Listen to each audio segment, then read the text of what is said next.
শবে বরাতে মানুষ মসজিদে বেশি আসে কেন? এই রাতে বেশিরভাগ মানুষ মসজিদে যায় বা ইবাদত বন্দেগী করে যার যার মতে করে। বেশিরভাগ মানুষের ধারণা হলো যে এই রাতে ভাগ্য ঠিক হয়। যেহেতু ভাগ্য ঠিক হয়, ভাগ্য নির্ধারণ হয়, সেই জন্য এই রাতে মসজিদে যায়, ভিড় জমায় যে একটা রাতে ইবাদত বন্দেগী করে যদি ভাগ্যটা নিজের অনুকূলে লিখে নেওয়া যায়, সারা বছরের ভালো কিছু লেখাই নেওয়া যায়, তাহলে তো সারা বছর ভালো থাকা যাবে। এই জন্য ওই একটা রাত একটু বেশি ইবাদত বন্দেগী করার চেষ্টা করে। ঠিক না বেঠিক?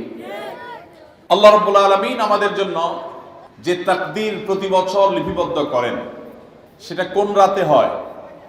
শবে কদর বলছে এলাকার মানুষ। সারা দেশের মানুষ তো জানে শবে বরাত। এলাকার মানুষটা সঠিকটা জানেন, বোঝা গেল। সারা দেশের মানুষ তো জানে ভাগ্য নির্ধারণ হয় শবে বরাতে। ভাইরা আমার, কোরআনে হাকিমে সূরা দুখানের 3 এবং 4 নম্বর আয়াত যদি আপনি দেখেন, আল্লাহ রাব্বুল আলামিন ইরশাদ করেছেন, ইন্না আনজালনাহু ফি লাইলাতিন মুবারাকাহ ইন্না কুন্না মুনজিলিন ফিহা ইউফরাকু কুল্লু আমরিন হাকিম।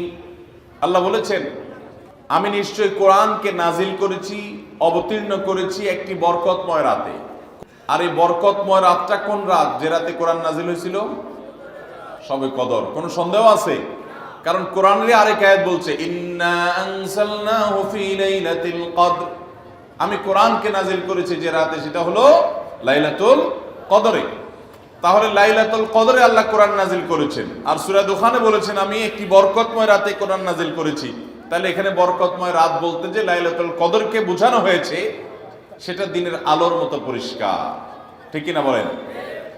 এরপর আয়াত আল্লাহ বলেছেন, ফিহা ইউফরাকু কুল্লু আমরিন হাকিম, এই বরকতময় রাত যে রাতে কোরআন নাজিল হয়েছে, অর্থাৎ লাইলাতুল কদর, সেই রাতেই সমস্ত গুরুত্বপূর্ণ হিকমাপূর্ণ বিষয়গুলো সব ধার্য হয়ে থাকে, নির্ধারণ হয়ে থাকে।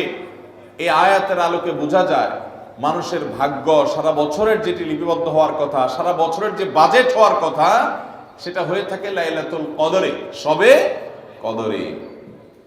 মধ্য শাবানের রাত, এ রাতে আল্লাহ তাআলা মানুষকে সাধারণ ক্ষমা ঘোষণা করেন। যাদের মনে হিংসা নাই, যাদের মনে মানুষের প্রতি বিদ্বেষ শত্রুতা নাই, এবং যারা শিরকে লিপ্ত না, এই মানুষগুলো ছাড়া বাকি মানুষগুলোকে মধ্য শাবানের রাত, যেটাকে আমরা শবে বরাত বলি, হাদিসের ভাষ্য শবে বরাত নয়, হাদিসের ভাষ্য হলো লাইলাতুন নিসফি মিন শাবান, সেই রাতে আল্লাহ রাব্বুল আলামিন বান্দাকে সাধারণ ক্ষমা ঘোষণা করেন। এটা একটা ভিন্ন বিষয়, কিন্তু বছরের সবচেয়ে শ্রেষ্ঠ রাত হলো লাইলাতুল কদর, যেই রাতে আল্লাহ তাআলা বান্দার ভাগ্য ঠিক করেন। এই রাতে যে ভাগ্য আল্লাহ নির্ধারণ করে থাকেন, সেই নির্ধারণটা যেন আমাদের অনুকূলে হয়, সেই নির্ধারণটা যেন আমাদের জন্য কল্যাণকর হয়। আল্লাহ যেন আমাদের ভাগ্যে ভালো কিছু লেখেন, খারাপ কিছু যেন না লেখেন। আল্লাহ যেন তাকদীরে আমাদেরকে ভালো কিছু দেন, মন্দ কিছু থেকে বাঁচিয়ে রাখেন। সেজন্য আমরা সবাই কামনা করি কি করি না? শুধু করি তা না, শবে বরাতে যত মানুষ মসজিদে আসে আমাদের দেশে, সারা বছরের অন্য কোনো রাত, দিন, অন্য কোনো সময় এত মানুষ মসজিদে আসে। কারণ কি? শবে বরাতে মানুষ মসজিদে বেশি আসে কেন? কি কারণে আসে বলেন দেখি? একজনকে সিন্নি খাওয়ার জন্য না, সিন্নি তো অন্য দিনও দেয়। এই রাতে বেশিরভাগ মানুষ মসজিদে যায় বা ইবাদত বন্দেগী করে যার যার মতে করে। বেশিরভাগ মানুষের ধারণা হলো যে এই রাতে ভাগ্য ঠিক হয়। যেহেতু ভাগ্য ঠিক হয়, ভাগ্য নির্ধারণ হয়, সেই জন্য এই রাতে মসজিদে যায়, ভিড় জমায় যে একটা রাতে ইবাদত বন্দেগী করে যদি ভাগ্যটা নিজের অনুকূলে লিখে নেওয়া যায়, সারা বছরের ভালো কিছু লেখাই নেওয়া যায়, তাহলে তো সারা বছর ভালো থাকা যাবে। এই জন্য ওই একটা রাত একটু বেশি ইবাদত বন্দেগী করার চেষ্টা করে। ঠিক না বেঠিক? ভাইরা আমার, প্রথম কথা হলো ভাগ্য নির্ধারণ এই রাতে নয়, বরং লাইলাতুল কদরে হয়। দ্বিতীয় কথা হলো ভাগ্য নির্ধারণের জন্য একটা রাত মসজিদে গিয়ে ইবাদত বন্দেগী করলেই আমার ভাগ্য নির্ধারিত হয়ে যাবে বা ভাগ্য ভালো কিছু লেখা হয়ে যাবে ভাগ্যে, এরকম কোন কথা কোরআন বা হাদিস থেকে পাওয়া যায়? কোরআন হাদিসে কি পাওয়া যায়?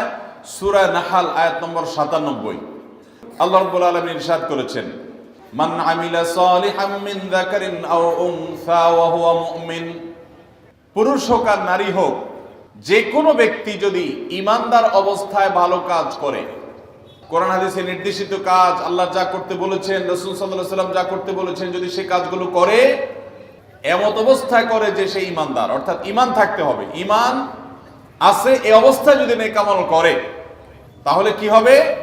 আল্লাহ বলেছেন ফালানুহিয়ান্নাহু হায়াতান তাইয়্যিবাহ, তাহলে সেই পুরুষ সে নারীকে আমি পবিত্র জীবন দান করব।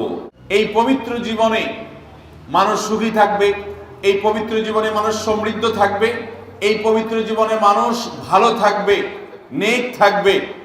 ওয়ালানাজজিয়ান্নাহুম আজরাহুম বিআহসানি মা কানু ইয়ামালুন, এবং এই ইমানদার নারী পুরুষরা যদি নেক আমল করে, ভালো কাজ করে যদি সব সময়, তাহলে সেক্ষেত্রে আল্লাহ বলেছেন তারা যে ভালো কাজ করেছে ওইটা সবচেয়ে উত্তম বিনিময় আমি তাদেরকে দান করব।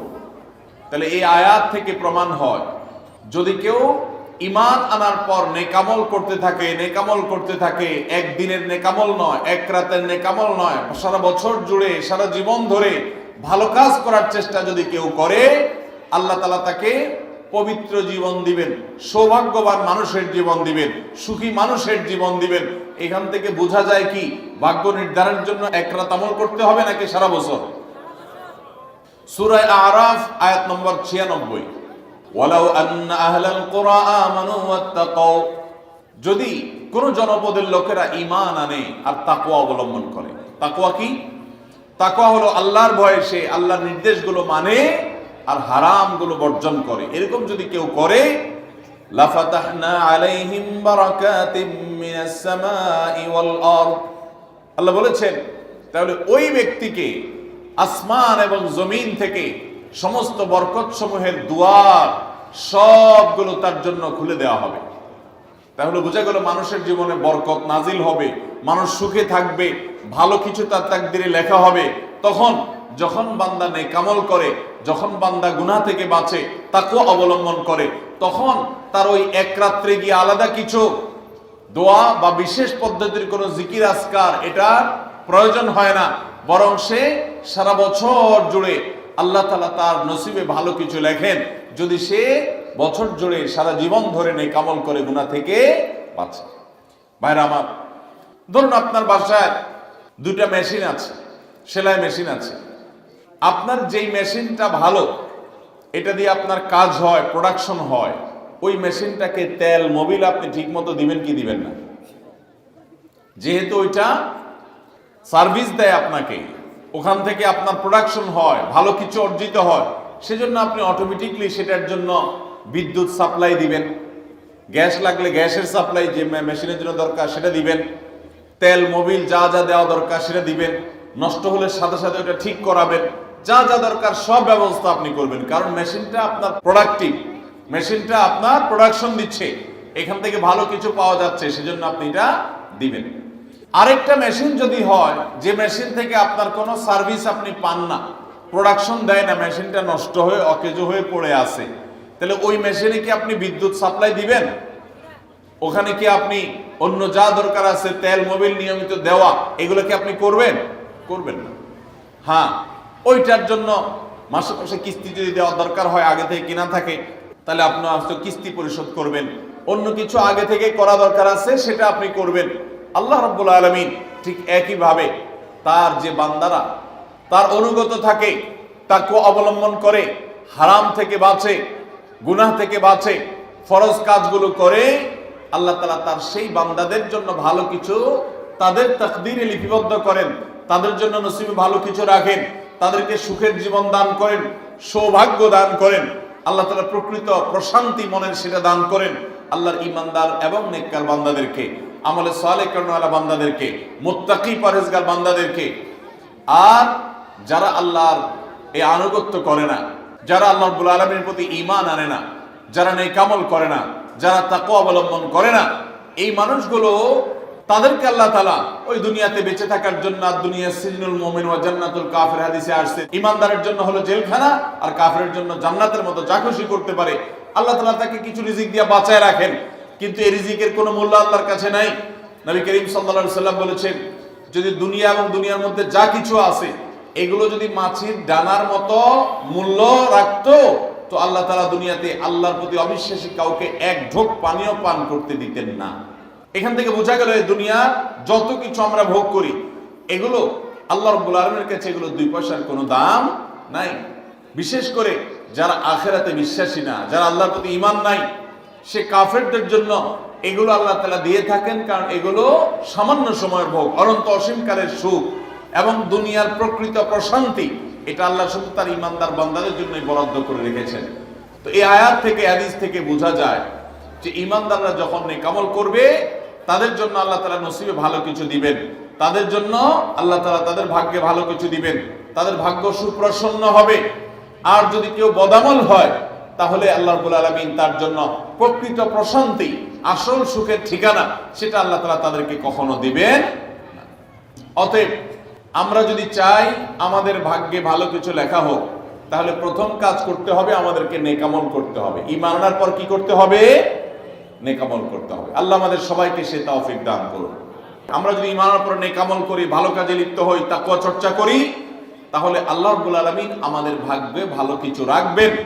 এই ব্যাপারে একজন ঈমানদারের ঈমান মজবুত থাকতে হবে। আরেকটা উপমা নেই আমরা।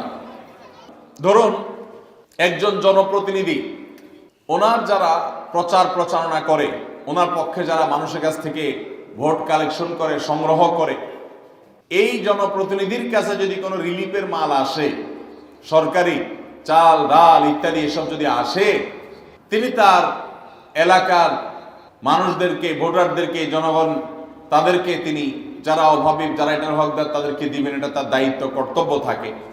যদি তার কোনো আগে থেকে তার দলের কোনো কর্মী থাকে, নির্বাচনের সময় তার অনুগত কোনো মানুষ থাকে যে তার পক্ষে কাজ করছে অনেক বেশি, তো এই লোকটার যদি রিলিফের দরকার হয়, সে কি ওই চেয়ারম্যান সাহেবের কাছে আর জনপ্রতিনিধির কাছে ধর্ণা দিয়ে আলাদা পিছনে লাইন ধরে ঘুরতে হবে? তার অটোমেটিক তাকে দেয়া হবে, কারণ সে আগে থেকেই তার লোক। অতএব অন্য 10 জন যদি পায়, এই লোক বরং তারও আগে পাবে। ঠিক একইভাবে যে সারা বছর জুড়ে নেক আমল করে, তাকওয়া অবলম্বন করে, গুনাহ থেকে বাঁচে, আল্লাহর আনুগত্য করে, আল্লাহর আদেশ নিষেধগুলো মেনে চলে, 5 ওয়াক্ত নামাজ পড়ে, হালাল হারাম বাজ বিচার করে চলে, আল্লাহর ভয় অন্তরে লালন করে, ওই আল্লাহর বান্দাকে আল্লাহ যখন ভাগ্য লিপিবদ্ধ করবেন, আল্লাহ যখন বাজেট ঘোষণা করবেন, তখন আল্লাহ তাআলা তার সেই ঈমানদার, সেই মুত্তাকি বান্দার জন্য বাজেট রাখবেন ভালো, এটা তো বলার অপেক্ষা রাখে। অতএব ভাগ্য সুপ্রসন্ন হওয়ার জন্য, ভাগ্যে ভালো কিছু লেখা হওয়ার জন্য এক রাতের ইবাদত নয়। এই সমস্ত আয়াত, হাদিস, উপমা থেকে আমরা বোঝাবার চেষ্টা করছি যে আমাদেরকে করতে হবে সারা বছর জুড়ে ভালো কাজের চর্চা, নেক আমলের চর্চা। তাহলে আমরা নেক আমলের মাধ্যমে আল্লাহ রাব্বুল আলামিনের কাছ থেকে ভালো কিছুর ফয়সালা পাবো ইনশাআল্লাহ। মোহতারাম হাজরিন, আমরা অনেকে দোয়ার জন্য অনেক অস্থির হই, পেরেশান হই যে অমুক হুজুর যেন আমার জন্য একটু দোয়া করে দেন, ইমাম সাহেব আমার জন্য একটু দোয়া করে দেন। বড় কোনো আলেম পাইলে আমরা দোয়ার জন্য অনেক চেষ্টা করি যে ভাই আপনি একটু আমার জন্য দোয়া করে দেন। এটা ভালো, এটা খারাপ কিছু না। আমরা যারা এক রাতে আমল ইবাদত করে আমাদের ভাগ্যের ভালো কিছু লেখানোর জন্য চেষ্টা করি, আমি সেই ভাইদেরকে বলতে চাই, সারা দুনিয়ার সমস্ত ভালো মানুষ, সকল নেক মানুষ, এমনকি মক্কা মদিনার ইমাম সাহেবরা, হারামাইনের ইমাম খতিবগণ, সারা দুনিয়ার সকল আল্লাহওয়ালা, নেককার এবং ভালো মানুষ যারা আছেন, আব্দুস সালেহ যারা আছেন, আল্লাহর ওলি যারা আছেন, তাদের সবার দোয়া আমরা পাইতে চাই। একটা সহজ উপায় আছে, সেটা কি? এই এতক্ষণ যেটা বললাম, অর্থাৎ আপনি যদি নিজেকে ভালো মানুষ হিসাবে গড়ে তোলার জন্য চেষ্টা করেন, আপনি 5 ওয়াক্ত নামাজ পড়বেন, আল্লাহর হুকুম মতো চলবেন, আপনি হারাম থেকে বাঁচার জন্য সংগ্রাম যুদ্ধ চালাবেন, আপনি হক হালালি চলার চেষ্টা করবেন, আপনি তাকওয়ার উপরে চলার চেষ্টা করবেন। যদি আপনি এটা করেন, তাহলে অটোমেটিকলি সারা দুনিয়ার সমস্ত নেককার মানুষদের দোয়া একবার না, বারবার বারবার, হাজার হাজার লক্ষ লক্ষ বার আপনি পেতে থাকবেন। কিভাবে? আমরা নামাজের মধ্যে আত্তাহিয়াতু পড়ি কি পড়ি না? এই আত্তাহিয়াতুর মধ্যে একটা কথা আছে, আসসালামু আলাইনা ওয়া আলা ইবাদিল্লাহিস সালিহিন। এর অর্থ কি? এর অর্থ হলো, হে আল্লাহ, নামাজের মধ্যে নামাজরত অবস্থা দোয়া, এখানে দোয়া করছে মুসল্লি, হে আল্লাহ, আসসালামু আলাইনা, আল্লাহ আমার প্রতি শান্তি বর্ষিত হোক, আমাদের প্রতি শান্তি বর্ষিত হোক, ওয়া আলা ইবাদিল্লাহিস সালিহিন, এবং আল্লাহর যত নেককার বান্দা আছে সারা পৃথিবীতে, সারা দুনিয়াতে যত নেককার বান্দা আল্লাহর আছে, যারা ভালো কাজ করার চেষ্টা করে, যারা হক হালালি চলার চেষ্টা করে, যারা হারাম উপার্জন করে না, যারা হারাম জিনিস দেখে না, হারাম জিনিস ধরে না, হারাম খায় না, হারাম কথা বলে না, হারাম জায়গায় যায় না, হারাম কাজ করে না, 5 ওয়াক্ত নামাজ পড়ে, যাকাত ফরজ হলে যাকাত দেয়, হজ ফরজ হলে হজ করে, রমজান আসলে রোজা রাখে, সকল ফরজ কাজগুলো করে, এক কথায় কোরআন হাদিসকে মেনে চলার চেষ্টা করে যারা, তার জীবনের অক্ষরে অক্ষরে প্রতিটা পদক্ষেপে, এদেরকে বলা হয় নেককার বান্দা। নামাজে আত্মাহতে প্রত্যেকটা মুসল্লি সারা পৃথিবীর সমস্ত প্রান্ত থেকে আল্লাহর কাছে দোয়া করে, আসসালামু আলাইনা ওয়া আলা ইবাদিল্লাহিস সালিহিন, আল্লাহ আমাদের প্রতি তো শান্তি বর্ষিত করবেনই, সেই সাথে আপনার নেককার বান্দা যারা আছেন, যা সারা দুনিয়াতে, এই সকল নেককার বান্দাদের প্রতি আপনি শান্তি বর্ষিত করেন। এই দোয়া প্রত্যেকটা মানুষ নামাজের মধ্যে করে কি করে না? তাহলে আপনি যদি নিজেকে নেককার বান্দা হিসাবে শামিল করতে পারেন, আপনি যদি নিজেকে আল্লাহর হুকুম এবং আল্লাহর আনুগত্য করানোওয়ালা মানুষ হিসাবে গড়ে তুলতে পারেন, তাহলে অটোমেটিকলি আপনি সারা দুনিয়ার সমস্ত নেককার মানুষদের দোয়া পেয়ে যাবেন। আল্লাহ আমাদের সবাইকে সে তৌফিক দান করুন। ভাইরা আমার, নেককারদের জন্য অটোমেটিকলি দোয়া হয়। শুধুমাত্র আল্লাহর নেককার বান্দা মানুষরা না, ফেরেশতারা দোয়া করে। আল্লাহর সকল নেককার মানুষদের দোয়া আমরা অটোমেটিক পাবো। তাহলে আমাদের ভাগ্যে যেন ভালো কিছু লেখা হয়, তার জন্য আমাদের যে আমলটা করতে হবে তা হলো আমলে সালেহ। সারা বছর জুড়ে, সারা জীবন জুড়ে আমাদেরকে খুঁটে খুঁটে খুঁটে কোনটা কোনটা ভালো কাজ সেগুলো করার চেষ্টা করতে হবে, কোনটা কোনটা খারাপ কাজ, গুনাহের কাজ, সেগুলো থেকে বাঁচার চেষ্টা করতে হবে। তাহলে আমাদের ভাগ্যে ভালো কিছু লেখা হবে ইনশাআল্লাহ। সহিহ বুখারীর একটি হাদিস থেকে আমরা আমাদের নসিবে ভালো কিছু আল্লাহ তাআলা লিপিবদ্ধ করবেন এরকম একটি আমলের কথা আমরা জানি। সকল সাধারণ নেক আমলের মধ্যে সেটা শামিল আছে, এটাকে আলাদা করে নবী সাল্লাল্লাহু আলাইহি ওয়াসাল্লাম বলেছেন। সেটা কি? তিনি বলেছেন, মান সাররাহু আন ইউবসাতা লাহু ফি রিজকিহি আও ইউনসা লাহু ফি আথারিহি ফালইয়াসিল রাহিমাহ। মান সাররাহা লাহু আন ইউবসাতা লাহু ফি রিজকিহি আও ইউনসা লাহু ফি আথারিহি, যে ব্যক্তি চায় তার রিজিককে প্রশস্ত করে দেওয়া হোক, তার রিজিকে বারাকা দেওয়া হোক এবং তার হায়াত বৃদ্ধি করে দেওয়া হোক, এটা যে চায়, ফালইয়াসিল রাহিমাহ, সেই জন্য তার রক্ত সম্পর্কীয় আত্মীয়দের সাথে সুসম্পর্ক বজায় রাখে, সেই জন্য তার রক্ত সম্পর্কীয় আত্মীয়দের সাথে সম্পর্ক সবসময় জুড়ে রাখে, সম্পর্ক যেন ভালো রাখে, তাদের সাথে সম্পর্ক যেন ছিন্ন না করে। তাহলে সেক্ষেত্রে তার হায়াত এবং তার রিজিকের মধ্যে বরকত দেওয়া হবে, কল্যাণ দেওয়া হবে, লিপিবদ্ধ করা হবে, এই ফয়সালা তার জন্য করা হবে। এই হাদিস থেকে বোঝা যায় যে আমাদের হায়াত, আমাদের রিজিকের মধ্যে বরকত হবে, কল্যাণ হবে, ভাগ্যে নসিবে ভালো কিছু আল্লাহ তাআলা দিবেন যদি আমরা রক্ত সম্পর্কীয় আত্মীয়দের সাথে সুসম্পর্ক বজায় রাখি। আজকাল আমাদের সমাজে অনেক মানুষ আছেন যে নামাজ রোজা করেন, ওয়াজ মাহফিলে যান, কোরআন তেলাওয়াত করেন, জিকির আজকার তাসবিহ তেলাওয়াত করেন, কিন্তু নিজের রক্ত সম্পর্কে আত্মীয়দের সাথে সম্পর্ক ভালো নাই। আছে না নাই? আপনার আত্মীয় যদি নিজে থেকে সম্পর্ক ছিন্ন করে চলে যায় তাহলে তো আর আপনার দোষ নাই, কিন্তু আপনি নিজে থেকে কখনো আপনার রক্তের যে আত্মীয়, যাদের সাথে রক্তের সম্পর্ক আছে, এরকম কারোর সাথে সম্পর্ক ছিন্ন করতে পারবেন না। এটা হারাম। নবী করিম সাল্লাল্লাহু আলাইহি ওয়াসাল্লাম বলেছেন, যে ব্যক্তি আত্মীয়তার সম্পর্ককে রক্ষা করবে আল্লাহ তাআলা তাকে রক্ষা করবেন, যে আত্মীয়তার সম্পর্ক ছিন্ন করবে, তাকে ত্যাগ করবে, আল্লাহ তাআলা ওই ব্যক্তিকে ছিন্ন করবেন। এই জন্য আত্মীয়তার সম্পর্ক রক্ষা করা এটা আমাদের ভাগ্য সুপ্রসন্ন হওয়ার অন্যতম মাধ্যম। আত্মীয়তার সম্পর্ক রক্ষা করা বলতে কাদের সাথে সম্পর্ক বজায় রাখতে হবে? যাদের সাথে রক্তের সম্পর্ক আছে আপনার। তারা কারা? আপনার শরীরে আপনার বাবার রক্ত আছে, রক্ত সম্পর্কীয় আত্মীয়, আপনার বাবার সাথে আপনার ব্লাডের কানেকশন আছে, আপনার মায়ের সাথে আপনার ব্লাডের কানেকশন আছে, এবং মায়ের সাথে ব্লাডের কানেকশন থাকার কারণে মায়ের দিককার আত্মীয় আপনার মামা, আপনার খালা, আপনার নানা নানি, তারা হলো আপনার রক্ত সম্পর্কীয় আত্মীয়। ঠিক একইভাবে আপনার বাবার দিককার রক্ত সম্পর্কে আত্মীয় হলেন আপনার দাদা দাদি, আপনার চাচা, আপনার ফুফু এবং চাচাতো ভাই বোন, ফুফু যিনি তার রক্ত আপনার বাবার রক্ত এক, সেজন্য তারা রক্তের আত্মীয়। ভাই বোন তো আছেই, তো এই রক্তের আত্মীয়দের সাথে অনেকে সম্পর্ক বজায় রাখে না, কোনো কারণে সম্পর্ক ছিন্ন করে ফেলে, এটা হারাম। আমরা দুনিয়াতে অনেক বন্ধু বান্ধবের সাথে সম্পর্ক ভালো রাখি, অনেক দোস্তের সাথে সম্পর্ক ভালো রাখি, অথচ আমাদের এই রক্ত সম্পর্কে আত্মীয়গুলোর সাথে সম্পর্ক ভালো রাখা হয় না। মোহতারাম হাজিরিন, আমাদের নসিবে আল্লাহ ভালো কিছু দেখ, আমরা সবাই চাই কি চাই না? তাহলে শবে বরাতে রাতভর আপনি দোয়া জিকির আজকার করলেন, কান্নাকাটি করলেন, আর মিলাদ মাহফিল করলেন, আশা করলেন আপনার ভাগ্যে ভালো কিছু লেখা হবে। আপনার ভাগ্যে ভালো কিছু লেখা হবে না যদি আপনি আপনার রক্ত সম্পর্কে আত্মীয়ের সাথে সম্পর্ক ছিন্ন করে বসে থাকেন। কারণ আপনার জীবনে, আপনার রুজিতে, আপনার ইনকামে, উপার্জনে বরকত হওয়ার পূর্ব শর্ত হলো আপনার এই রক্ত সম্পর্কে আত্মীয় স্বজনের সাথে সুসম্পর্ক বজায় রাখা। হ্যাঁ, তারা যদি সুসম্পর্ক বজায় রাখতে গেলে আপনার ক্ষতি করে, আপনাকে বিপদে ফেলে, তাহলে আপনি নিজেকে বাঁচাতে পারেন, আত্মরক্ষার জন্য আপনি দূরত্ব বজায় রাখতে পারেন। কিন্তু তাই বলে তাদের সাথে আপনি সম্পর্ক নষ্ট করে থাকবেন, তাদেরকে ভুলে থাকবেন বা তাদের সাথে সম্পর্ক রাখবেন না, এটা কিন্তু জায়েজ হতে পারে না। ইংল্যান্ডের একটা ইউনিভার্সিটির একটা জরিপের কথা অনলাইনে আমি একবার দেখেছিলাম, যে একটা নামকরা বিশ্ববিদ্যালয়, তারা বিশ্ববিদ্যালয়ের ছাত্রদের মধ্যে একটা সার্ভে তারা চালিয়েছিলেন।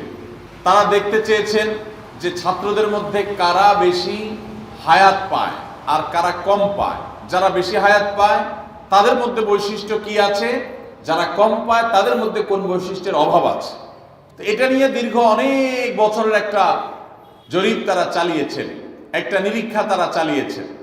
সেই নিরীক্ষায় দেখা গেল যে যেই ছাত্ররা দীর্ঘদিন পর্যন্ত হায়াত পেয়েছেন এবং তারা অনেক দিন দুনিয়াতে বেঁচেছেন, তাদের বেশিরভাগই দেখা গেছে, সবাই না, বেশিরভাগই দেখা গেছে যে তারা সাধারণত তাদের পারিবারিক এবং আত্মীয় স্বজন, বন্ধু বান্ধব, অন্যদের সাথে হাসি খুশি, অর্থাৎ মানুষের সাথে সম্পর্ক বজায় রাখছে। আর যারা সম্পর্ক বজায় রাখে নাই, এই মানুষগুলো তাদের তুলনামূলকভাবে প্রথম গ্রুপের চাইতে তারা অনেক আগে দুনিয়া থেকে চলে গেছে, অনেক আগে তারা মারা গেছে।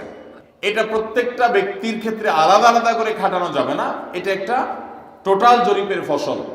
তো এই জরিপ প্রমাণ করে নবী করিম সাল্লাল্লাহু আলাইহি ওয়াসাল্লাম যে বলেছেন, যারা রক্ত সম্পর্কের আত্মীয়গুলোর সাথে সুসম্পর্ক বজায় রাখে তাদের হায়াতে এবং রিজিকে বরকত দেওয়া হয়। এই জরিপের রিপোর্টও সেটা সত্যতাকে প্রমাণ করে। আল্লাহ তাআলা আমাদের সবাইকে আমাদের আত্মীয় স্বজনের সাথে সুসম্পর্ক বজায় রাখার তৌফিক দান করুন। তাহলে আমাদের ভাগ্যে যেন ভালো কিছু লেখা হয়, ভাগ্য যেন সুপ্রসন্ন হয়, সেজন্য আমরা দ্বিতীয় আমলও পেয়ে গেলাম। নাম্বার 3, বান্দার ভাগ্য এবং নসিবে ভালো কিছু যেন হয়।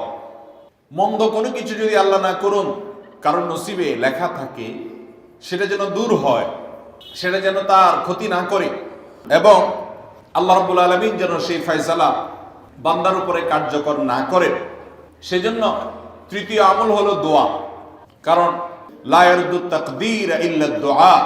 তিরমিজিতে একই হাদিসে আসছে, ভাষ্য ভিন্ন, লা ইয়ারুদ্দু কাযা ইল্লা আদ-দুআ। বান্দার তাকদীর, বান্দার ভাগ্য, এটা কোনো কিছু পরিবর্তন করতে পারে না। অন্য এক হাদিসে আসছে, আল্লাহ যা ফয়সালা করেন সেটা আর পরিবর্তন করেন না। তবে এই হাদিস থেকে একটা এক্সেপশন পাওয়া যায়, সেটা হলো যদি কেউ আল্লাহ তাআলার কাছে কায়মন বাক্যে দোয়া করতে পারে, দোয়ার হক আদায় করে যদি দোয়া করতে পারে, তাহলে এই দোয়া আল্লাহ রাব্বুল আলামিনের তাকদীরকে পর্যন্ত তার জন্য পরিবর্তন করে দেওয়া হয় দোয়ার মাধ্যমে। আল্লাহ তাআলা আমাদেরকে সবাইকে সেভাবে দোয়া করার তৌফিক দান করুন। আমরা চেষ্টা করব তো ইনশাআল্লাহ। তাহলে তৃতীয় আমল আমরা পেয়ে গেলাম, সেটা হলো দোয়া। আল্লাহ তাআলার কাছে যদি কেউ চোখের পানি ফেলে দোয়া করে, আল্লাহ আপনি আমার নসিবে যদি খারাপ কিছু লেখাও থাকে সেটা থেকে আপনি আমাকে উদ্ধার করেন।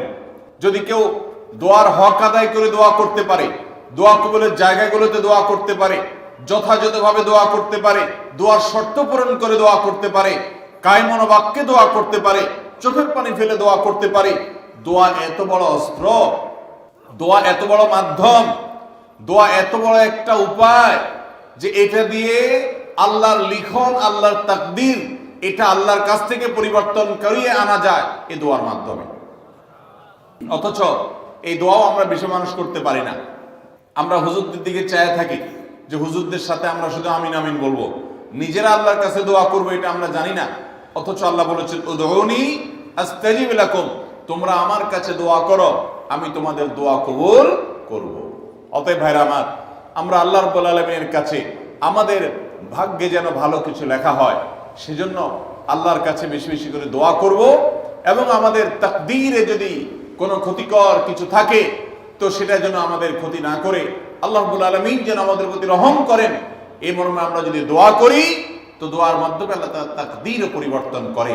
অবশ্য তাকদীরের মধ্যে দুইটা প্রকার আছে, একটা তাকদীরে মুবরাম আর একটা তাকদীরে গায়রে মুবরাম। তাকদীরে গায়রে মুবরাম যেটা, সেটা তাকদীর দোয়ার মাধ্যমে ফয়সালা আল্লাহ পরিবর্তন করেন। মুবরাম যেটা পরিবর্তন করেন না, অর্থাৎ যেটা চূড়ান্ত করেছেন আল্লাহ তাআলা আগে থেকে, সেটা পরিবর্তন করেন না। তবে বান্দার হায়াতের ক্ষেত্রে কোন কোন হাদিস থেকে জানা যায় আল্লাহ রাব্বুল আলামিন কোন নেক আমলের ফলে দোয়ার মাধ্যমে আল্লাহ রাব্বুল আলামিন অনেক সময় সেটাতে পরিবর্তন করেন এবং সেটাতে বারাকা দান করেন।